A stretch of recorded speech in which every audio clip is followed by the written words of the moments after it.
צריכה בית, מקום משלך. שם תוכלי לנוח וליהנות משארית חייך. בועז יהיה הערב בגורן. אני רוצה שתפגשי אותו. אני רוצה שתלכי אל הגורן. שתקסימי אותו ביופייך, בריחך המתוק, ולשארי מכוסה עד שיסבע וירווה את צמאונו. כשישכב לנוח, קחי את הגלימה שלו ושכבי למרגלותיו. כל אשר תאמרי יעשה.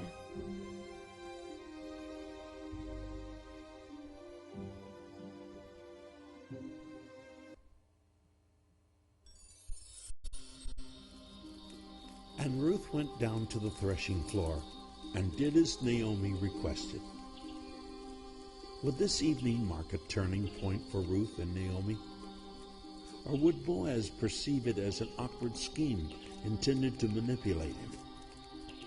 Only time would tell. Only the Lord knew. In the evening, after Boaz had finished eating and drinking, he went down to the threshing floor with a merry heart. The barley and wheat season had been good to him. The threshing floor had brought forth grain in abundance. His workers had served him well. Even those who had gleaned among his fields had been thankful. This evening, Boaz was grateful to be counted among the many in Bethlehem who had been richly blessed by the Lord. Yes, on this night, Boaz would sleep well. Ever faithful, his nearby fire would provide its warmth. Ever friendly, the harvest moon would provide its light. And ever present, the Lord would provide his tender mercy and care. Ruth could hear her own heartbeat. Naomi had often told her about the God of Abraham, Isaac, and Jacob, about the children of Israel and miracles in the desert. Surely this occasion had to be orchestrated by the same Lord God of Israel. And Ruth uncovered his feet, and there she rested.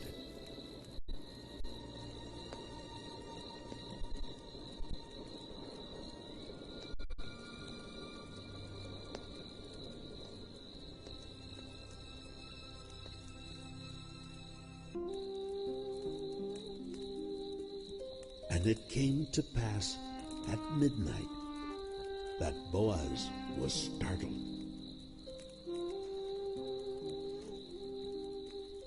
מי את? אני רות, אמתך. אתה זוכר אותי? פרוס כנפך על אמתך. אתה הוא גואלי.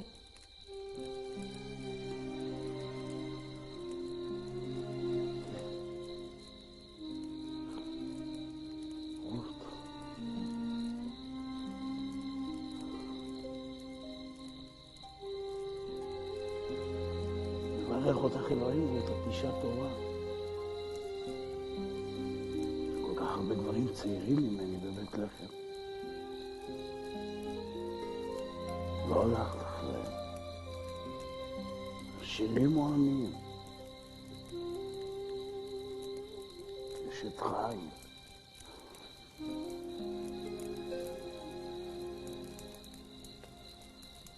אל תפחדי. אני אדאג לך.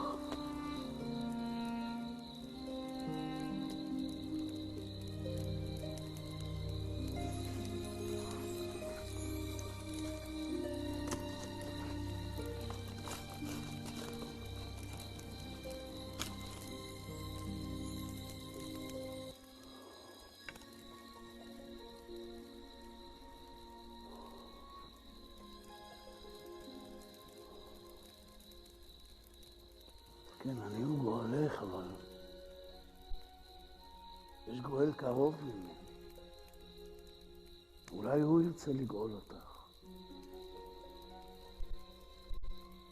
אם הוא לא ירצה, אני אגאל אותך. להבטיח לאחי אדוני.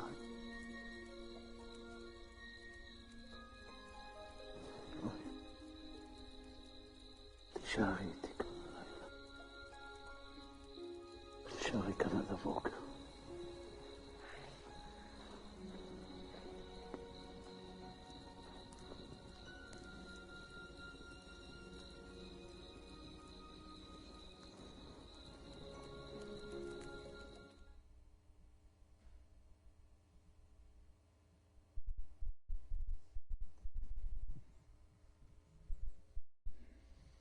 So, last week, I was there at the door in the receiving line, and Jane Grant comes through, and she tells me this story about when she was a teenager, and her dad came bursting into the room and said, everyone pack up your bags, or not your bags, but get in the car, we're going to see a movie. And they're like, well, what movie? And he said, I just read that the movie of Ruth is playing in a town just down the road from us.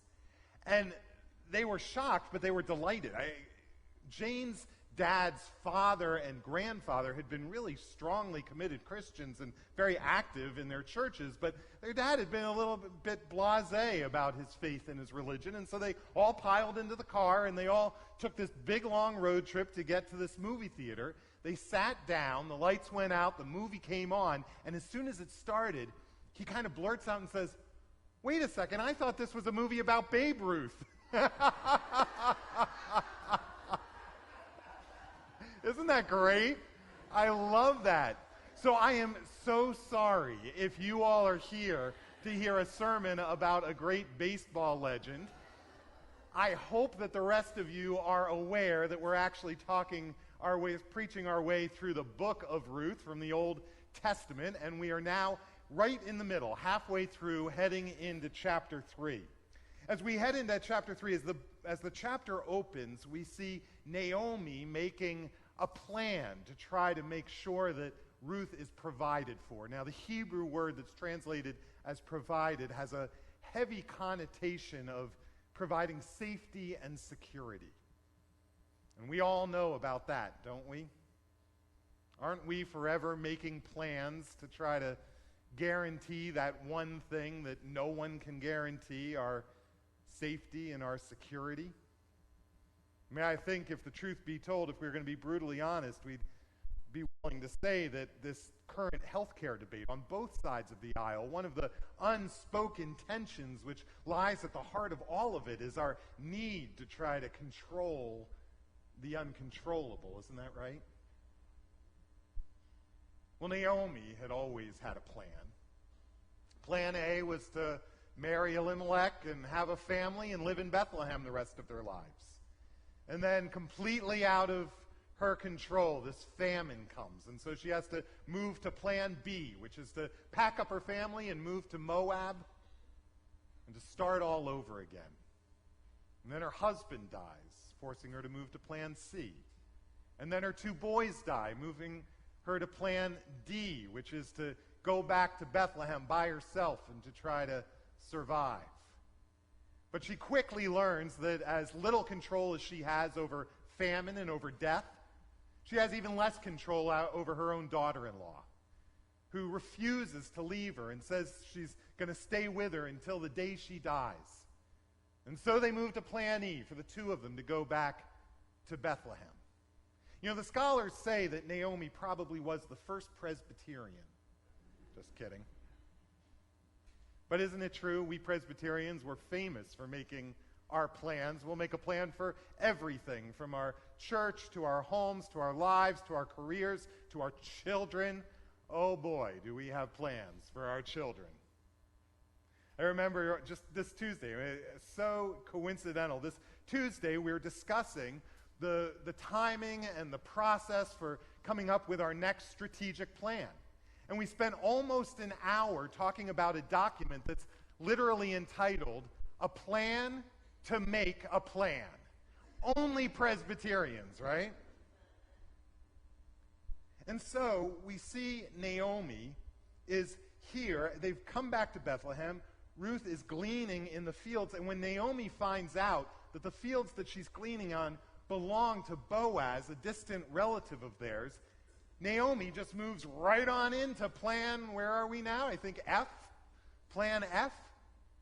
And so she tells Ruth that she needs to put on her prom dress and to put on makeup and perfume and to get all primped and preened and then to go down to the threshing room floor where Boaz will be that night and to kind of stealthily sneak around until he's nice and drunk and passed out cold, and then to go up and to curl up at his feet and hope that he will offer to be her kinsman redeemer, both for Naomi and for Ruth. And it's interesting because Naomi gets quite a bit of flack throughout the centuries over this plan of hers, both because it seems a little bit scheming and conniving, doesn't it? But also because people go back and forth on whether this plan is really as sweet, as innocent as it looks from a literal reading. I don't know if you all have heard all of this before, but the scholars and the theologians go back and forth. They know from history that the threshing room floor was a pretty bawdy place. I mean, this was the place that men came at the end of the harvest to celebrate the harvest. They would stay up all night drinking and reveling and doing the things that men do. And they also say that the women who would come to the threshing room floor, well, let's just say they're not typically the wives of those men who are partying all night.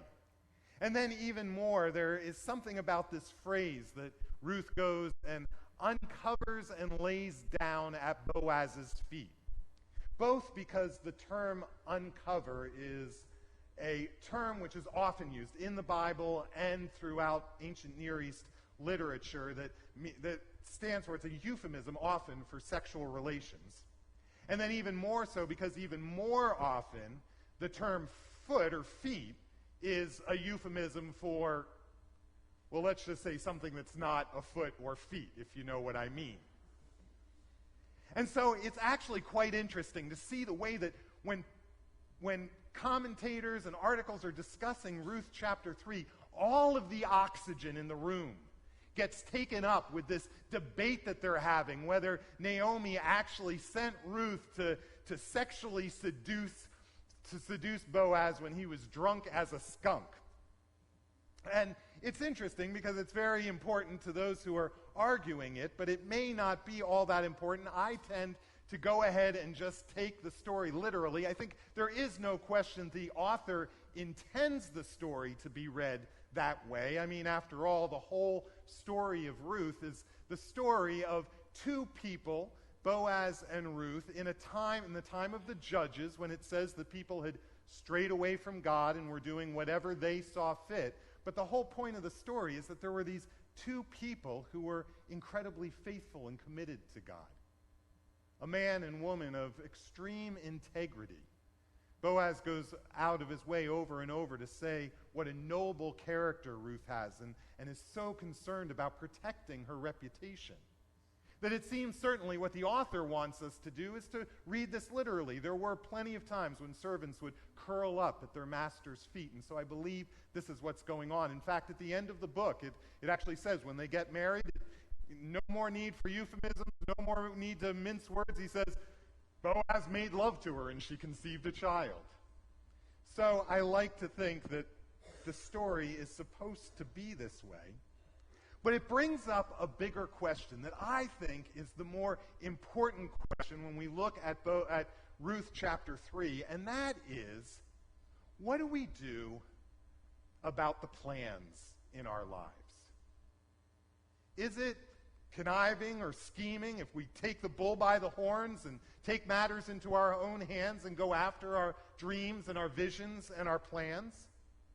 I mean, on the one hand, isn't it obvious that nothing would get done in our lives if we didn't have dreams and visions and plans for our lives, if we didn't go after them and try to make them a reality? We've all read The 7 Habits of Highly Effective People, haven't we? That it's once we write down our dreams and our goals that they start to actually happen.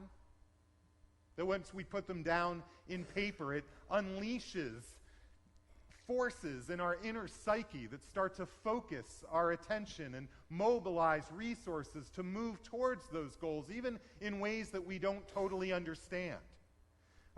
2 years ago, we got together as a session to try to look at where we were. We were 3 years into our 5-year strategic plan, and we wanted to see how far we had gotten and what still needed to be done. And when we were getting together, we were worried because we hadn't spent as much intentional time trying to work our way through the plan and make it all happen.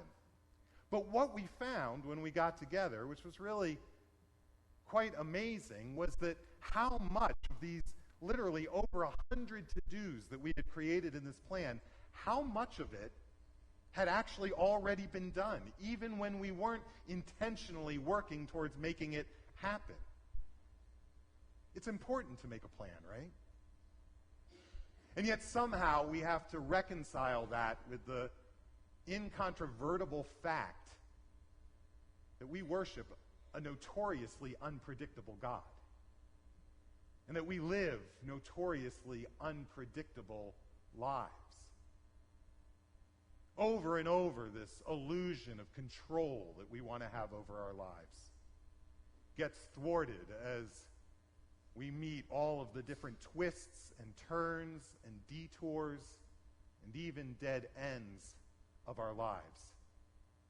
I saw a billboard on the highway one time that said, if you want to make God laugh, tell him your plans. Isn't it true?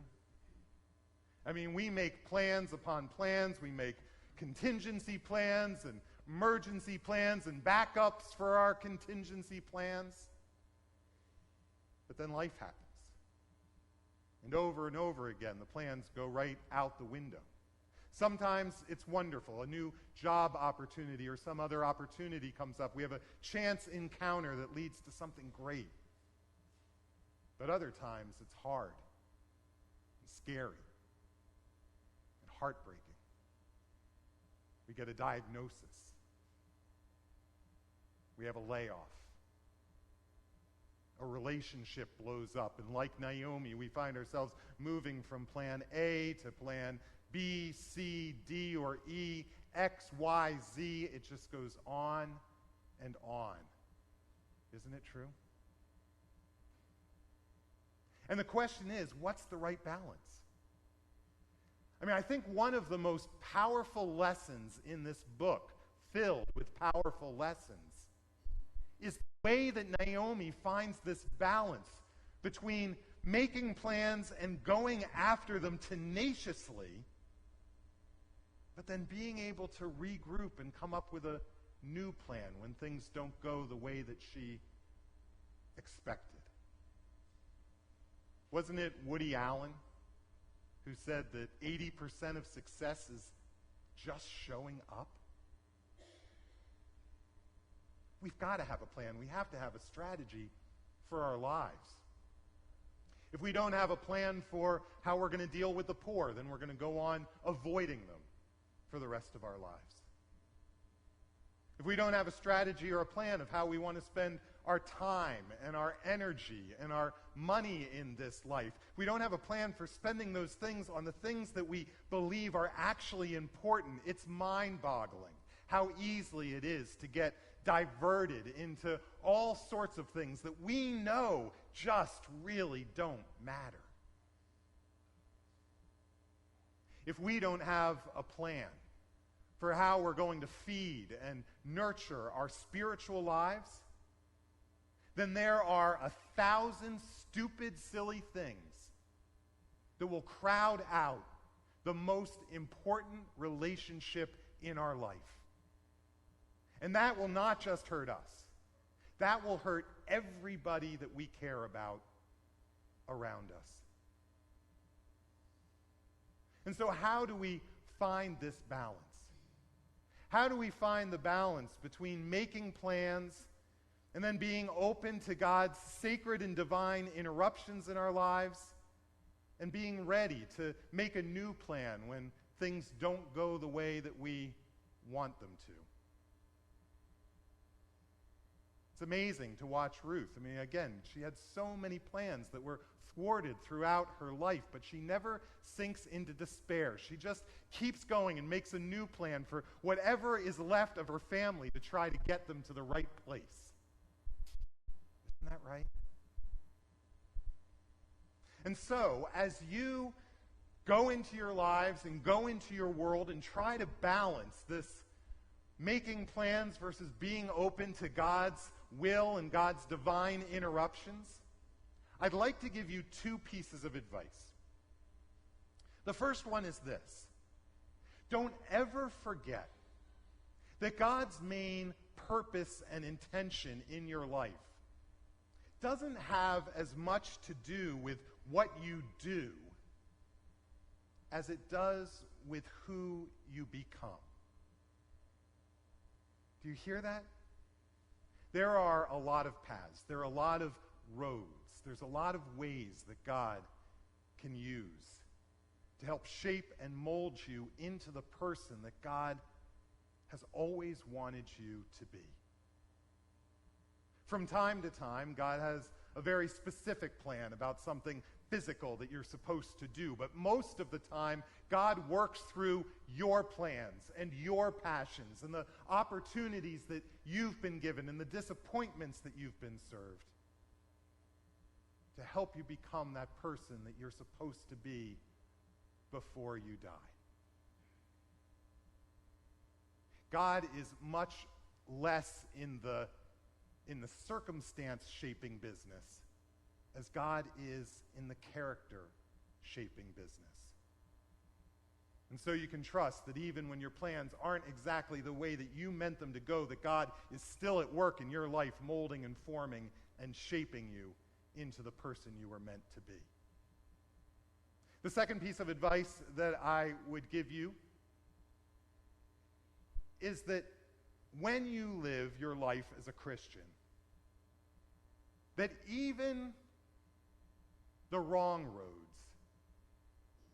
often can lead to the exact right place. We see it all through Scripture, right?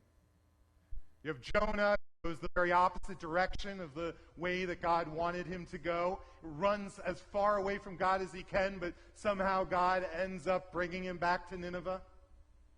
You think of Paul, who was on his way to go preach the gospel in Spain, the farthest outreach of human society as he knew it at the time, and yet his plans are completely thwarted when he's thrown in jail in Rome for the rest of his life.